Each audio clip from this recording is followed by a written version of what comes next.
ইসমাইলের কবর জিয়ারত করলেন পরিমণি। আক্ষেপ করে বললেন, এই জীবনে একমাত্র নানু ভাইয়ের মুখটাই শুধু দেখতে পেরেছি, আর কারোটা দেখা সম্ভব হয়নি। ইসমাইলেরও দেখা সম্ভব হয়নি, তবে কবর জিয়ারত করেছি। সে কবরস্থানে পাশাপাশি আমাদের পরিবারেরই অনেকগুলো কবর।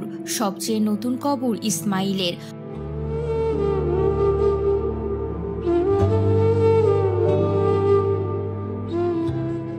ওর বাবা সহ আমরা কবর জিয়ারতে গেছি।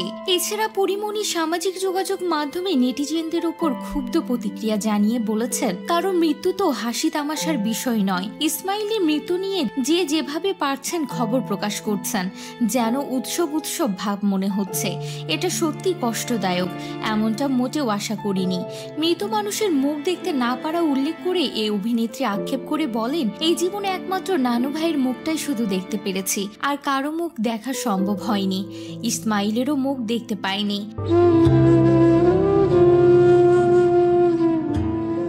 তবে কবর জিয়ারত করেছি। প্রসঙ্গত 2012 সালে 28 এপ্রিল শামসুন নাহার স্মৃতি ওরফে চিত্রনায়িকা পরিমণির সঙ্গে বিয়ে হয়েছিল ইসমাইল হোসেন জমদ্দারের। তিনি মঠবাড়িয়া উপজেলার মিরুখালী ইউনিয়নের ছোট শৈলা গ্রামের ব্যাংক কর্মকর্তা জাকির হোসেন জমানদারের ছেলে ছিলেন। পরে তাদের বিবাহ বিচ্ছেদ হয়। প্রাক্তন স্বামী ইসমাইলের কবর জিয়ারত করলেন পরিমণি।